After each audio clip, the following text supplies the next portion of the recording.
Good afternoon. This morning, faced with the very real possibility of a potential immediate shutdown of the entire DACA program by a federal court, President Trump took the responsible and constitutional step of announcing that the administration will be phasing out the program over the next 2 years. Today's September 5th deadline was set by the plaintiffs presenting the administration with two and only two real options to choose from: the likely sudden cancellation of the program by a judge, or an orderly wind down that preserves the rule of law and returns the question to the legislative branch where it belongs. The president chose the latter of the two options. The president made the best decision in light of the fact that the system set up by the Obama administration in clear violation of federal law. President Obama even admitted this himself when announcing the program, calling it a temporary stopgap measure and calling on Congress to act. DACA was initiated after Congress explicitly rejected the same proposal in legislative form. In other words, President Obama didn't just suspend federal law, but implemented a policy Congress had explicitly rejected. There's a misconception that DACA primarily serves as a shield from deportation. This is misleading. DACA grants work authorization to nearly 800,000 individuals who are not legally authorized to work. DACA recipients whose average age is in their 20s were not an enforcement priority before, and they certainly won't become a priority now. The priorities remain the same: criminals, security threats, and those who repeatedly violate our immigration laws. The main effect of today's announcement is that work permits and other government benefits are being gradually phased out. But rather than leave DACA recipients and the men and women of immigration enforcement in confusing limbo while the DACA program was challenged by states in the same court that struck down another of the previous administration's unlawful immigration orders earlier this year, President Obama is laying out a responsible 24-month phase-out. President Trump. No permits will be expiring for another 6 months, and permits will remain active for up to 2 full years. The president was elected partly on his promise to deliver meaningful immigration reform that puts the jobs, wages, and security of the American people first. He is delivering on that promise every day, and he has put forward serious proposals to Congress that would responsibly end illegal immigration, prevent visa overstays, remove dangerous criminals, protect American jobs and wages, and create a merit-based system that grows our middle class. These are not just President Trump's priorities, they are the American people's priorities. For decades now, the American people, immigrant and U.S. born, have asked Congress to establish a lawful immigration system that protects our country. They've asked for strong, secure borders. They've asked us to protect American security and American jobs. And they've asked us to have compassion, not only for those who are here illegally, but for unemployed American citizens, including millions of unemployed African American and Hispanic citizens who continue to suffer under a broken system. The president's DACA decision today brings us closer to a safer, fairer, and legal immigration system. Now that he has ended this unsustainable and unconstitutional program imposed by the previous administration, the president is calling on the men and women in Congress to fulfill their duty to the American people by truly reforming our immigration system for the good of all people. And with that, I'll take your questions. John? Sarah, one question that went unanswered today was some 359 members of the DACA program enlisted in the U.S. Army in 2016. Their tour of duty would run standard 4 years, I would assume, but their DACA status would only last 2 years. If there's no fix by Congress before March the 5th, do you know what will happen to those people? Will they become ineligible to remain in the military, or will there be special dispensation? Has that been worked out? We have confidence that Congress is going to step up and do their job. This is something that needs to be fixed legislatively, and we have confidence that they're going to do that, and we stand ready and willing to work with them in order to accomplish responsible immigration reform, and that would include DACA as certainly part of that process. There are many Republicans who believe that getting something on the Republican side is not going to be easy, that the divisions that we see between center and the right in the Republican Party will become only deeper. What gives you confidence that this With can all actually due happen? respect, I don't think the American people elected Congress to do things that were easy. They elected them to make a government that works, to work properly, and to work for American people, and that's their job. And if they can't do it, then they need to get out of the way and let somebody else who can take on a heavy lift and get things accomplished. Major? Sarah, in the context of DACA as a piece of legislation, would the president be willing to sign only something that addresses that, or would it also need to have components of the RAISE Act? Would there need to be funding for the border wall? Or would he be willing to sign simply that simply addresses DACA legislatively? The president wants to see responsible immigration reform, and he wants that to be part of it. But again, we can't take just a one-piece fix. We've got to do an overall immigration reform that's responsible and, frankly, that's lawful. And that's what the president wants to see Congress do. What would be the priorities for him in a comprehensive reform package? Would it be DACA and what else? And certainly to control the border, to improve vetting and immigration security, enforce our laws, and do things that protect American workers. Let me ask you a question on North Korea. In the president's mind, is it an option to simply contain a North Korea that possesses nuclear weapons? Certainly the priority of the administration is to have denuclearization of the Korean Peninsula, and it's also to protect American citizens. But certainly the priority would be that. Phil?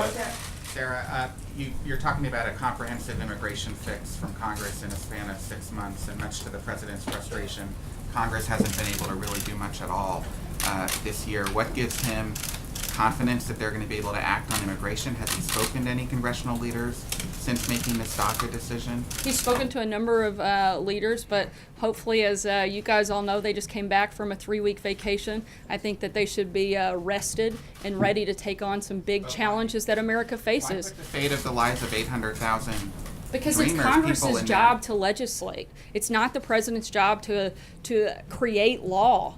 It's not. It's Congress's job to create legislation. I think that's something we all learned in 8th grade civics. I know I certainly did, and I think that every member of Congress should know that that is their duty, and we're asking them to fulfill it. It's pretty able to do simple. it? I think that the American people elected them to do it. And again, if they can't, then they should get out of the way and let somebody else take their job that can actually get something done. Steve? What consideration are you giving to negotiations with North Korea over the nuclear program? Look, I think in terms of negotiations, we're looking at putting aggressive measures, both diplomatically, economically, and as we've said, all options are on the table, and we're going to continue to push for a safer and denuclearized Korean Peninsula, and that's the priority here. Jim? It sounds like the president is saying, and you're saying, that if we're going to allow the Dreamers to stay in this country, we want a wall. Is that accurate?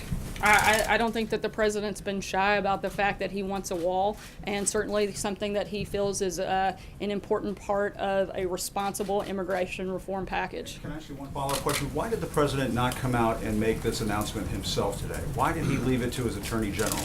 It's his decision. These kids in their lives are on the line because of what he's doing.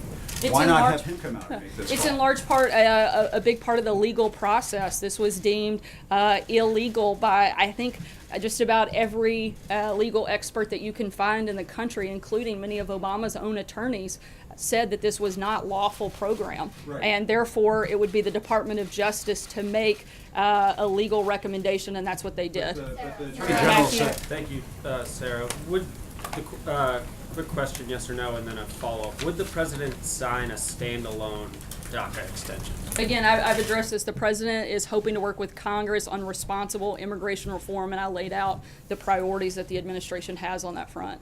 So the president's voiced and you voiced some objections to the constitutionality of DACA. Where does the president stand on the program itself? I think that in the answers that I've given is that the president has been, and I think part of the reason that this is complicated and one of the reasons he's wrestled with this back and forth in large part is because this is not an easy one. and certainly something where he wants to be able to make a decision with compassion, but at the same time, you can't allow emotion to govern. And this has to be something where the law is put in place, and it's something that he would support if Congress puts it before him. He would support it if it came with, I'm just trying Again, to get the specifics. responsible Does it- immigration reform. We can't just have one tweak to the immigration system. We need really big fixes and big reform in this process, and we've laid out the principles that we feel are important in that. John Decker. Thank you, Sarah. Is this a position? Sorry, John Decker. Thanks, Sarah. All right, I The looked down. president, as recently as February, had expressed sympathy for the DACA recipients. Today, we heard in a statement from House Speaker Paul Ryan, who said that these so-called dreamers have done nothing wrong. Was this a difficult decision for the president to take this drastic action, given what he said as recently as February? And does he agree with House Speaker Paul Ryan that these individuals, 800,000 individuals, have done nothing wrong? I think largely yes, and that's why I said it was one of the things that the president wrestled with this decision all throughout the weekend. So I kind of addressed that, so I think that's pretty clear. It was just this weekend that he wrestled with it? It wasn't leading up to it? Well, no, I mean, I think we've been clear throughout the process. There wasn't a final decision made until over the weekend because of the back and forth and the complexity of the issue and the ability to make the right decision and allow Congress to actually do their job and provide a fix instead of just stopping the program. And that was a big point for the president. Jordan? Thanks, sir. I want to drill down a little more on what you mean when you say the president wants to act with heart and compassion with regard to these DACA recipients. Does that mean offering them a pathway to citizenship? I think it means providing a more permanent solution that's done through the legislative process, done legally and responsibly, unlike the previous administration. A permanent solution, does that mean you're like giving them legal status legislatively? Like what is the permanent solution that I think the that's president something we envisions? want to work with Congress to determine exactly what that looks like, but there has to be, something needs to be done. It's Congress's job to do that, and we want to be part of that process and make sure that there is a fix put in place and that this isn't ignored like it has been for the last 5 years. If Congress doesn't get it done by the March 5th deadline, considering the president's personal feelings about these DACA recipients, would he consider giving them additional time to get a solution passed? We'd like to have confidence that Congress will actually do their job. We're going to ask that they do that and that they allow us to work with them and be part of that process. But again, if Congress doesn't want to do the job that they were elected to do, then maybe they should get out of the way and let someone else do it.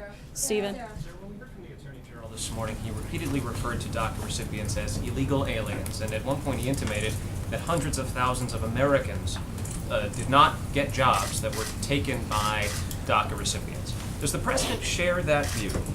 I think that it's a known fact that there are over 4 million unemployed Americans in the same age group as those that are DACA recipients, that over 950,000 of those are African Americans in the same age group, over 870,000 unemployed Hispanics in the same age group. Those are large groups of people that are unemployed that could possibly have those jobs. But again, we're looking for fixes. We're not looking for complaints, but we're looking for solutions, and that's our focus moving forward. Reconcile those statistics with the idea that hundreds of thousands of people, if the president gets what he wants, would achieve legal status. How do you reconcile those two competing interests? Well, I think one of the first things is the president is looking to create a whole lot more jobs in America so that it addresses both problems. There's a reason he's focused largely since day one of taking office in creating a better market for businesses to create jobs, to hire more people, higher wages. He's gotten rid of over 800 regulations that have helped do just that. 1.2 million jobs have been created since he came into office, and every single day we're looking for more ways to grow that number. And so we're doing our part to address and create an environment that allows people to have more jobs, and we're going to continue doing that. Kristen? Sarah, thanks. The president vowed to treat dreamers with, quote, great heart. How is this move treating them with great heart? I think by allowing an orderly process to take place. You know, there's a lot of people that I've seen attacking the president for not showing the level of compassion that they feel like he should.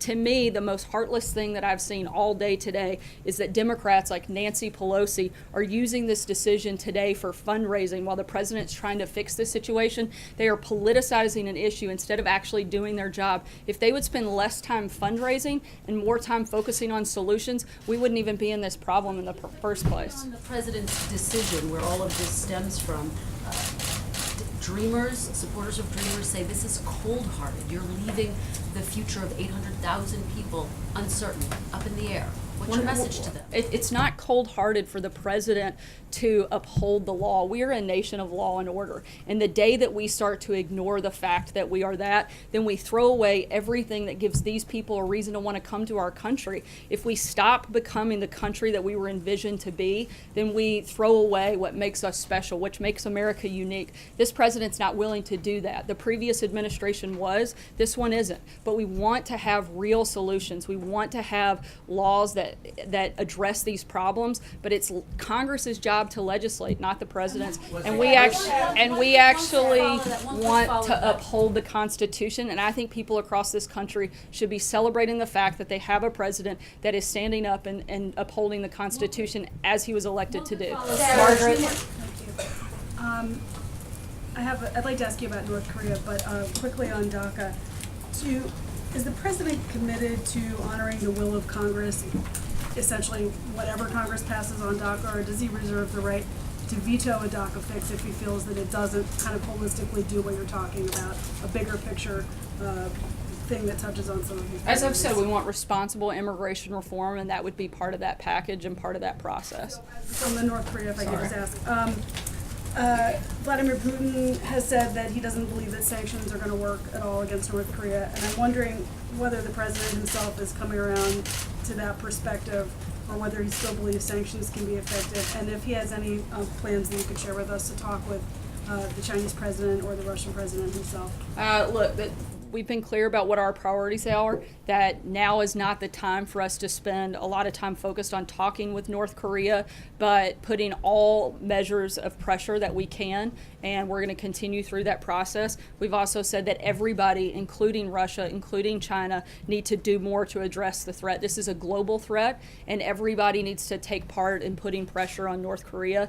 And as we've said many times before, both Secretary Mattis and the President, that all options are on the table, and we're going to continue to keep them on the table until we get the results that we're looking for. Sarah, the President has said that the DACA recipients should rest easy. He's also said on several occasions that he loves them. Is he giving them his personal assurance that at the end of 6 months they will not be deported? I think he is giving Congress the ability to do their job. I've said that earlier. When he said they should rest easy. Look, the president gave the ability for us to have a 6-month process for Congress to actually step up and fix this problem. And they certainly have the ability to, and certainly should take that opportunity. One other question about, during the other immigration moves that the administration has made, you've made the argument that the president's powers over immigration are very, very broad and unquestioned. Why in this case does he feel he can't do anything by himself and he has to turn it over to Congress? That was a specific statute within the Constitution that allows the president to take action to protect Americans. These are two very different things, and certainly not apples to apples. John Gizzi. Thank you, Sarah. 2 questions on DACA. Two-question Tuesday. Kansas Secretary of State Chris Kobach, a close ally of the president's, denounced the decision because of the 6-month delay in it and said there should be no phase out, it should have been implemented immediately. What's your response to that criticism from a strong supporter and ally of the president? I think our response is pretty clear. The president made a decision, and we feel very much that it was the right one. The other thing is that you talk about 4 million jobs that could go to other people.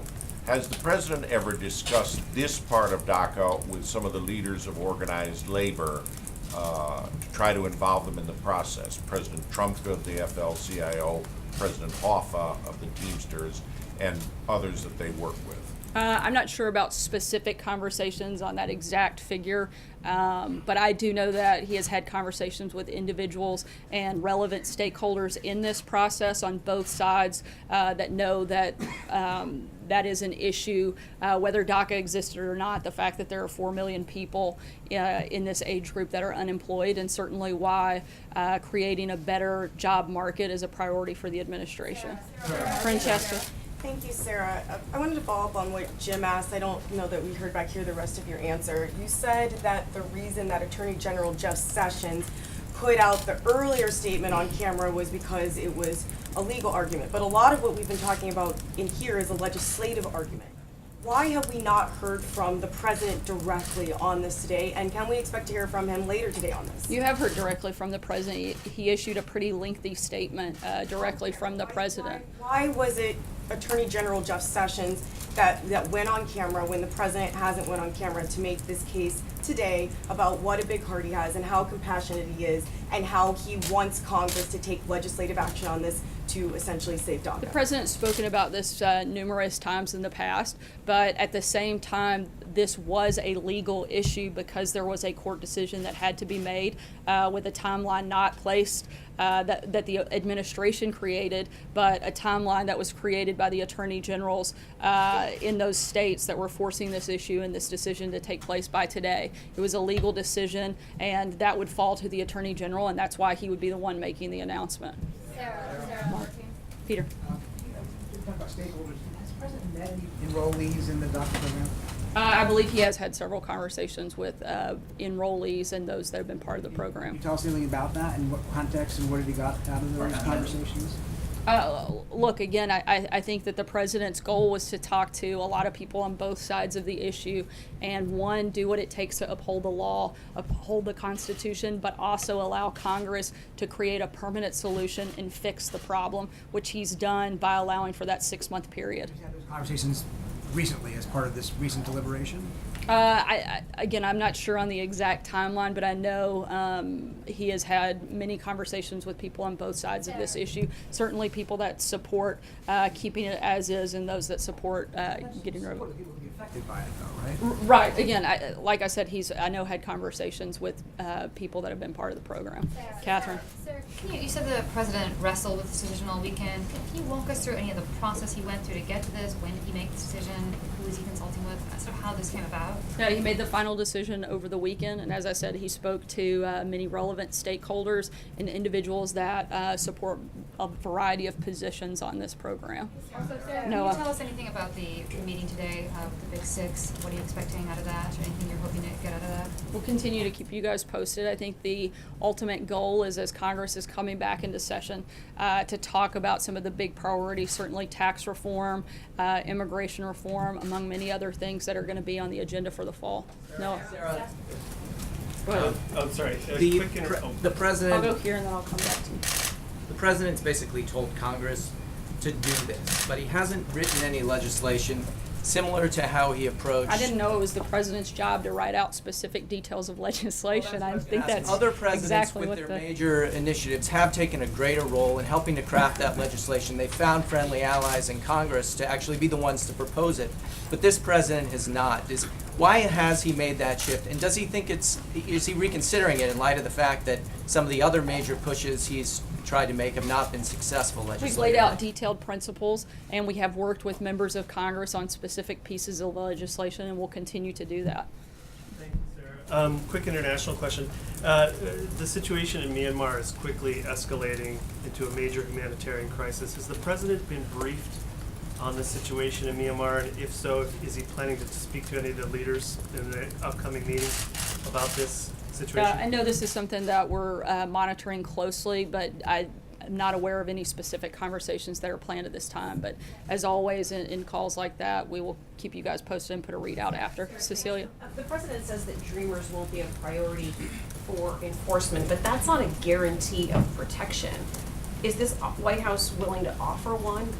Those are certainly, again, they're not a targeted priority, but the goal here is that Congress actually fixes the problem, and then that isn't an issue.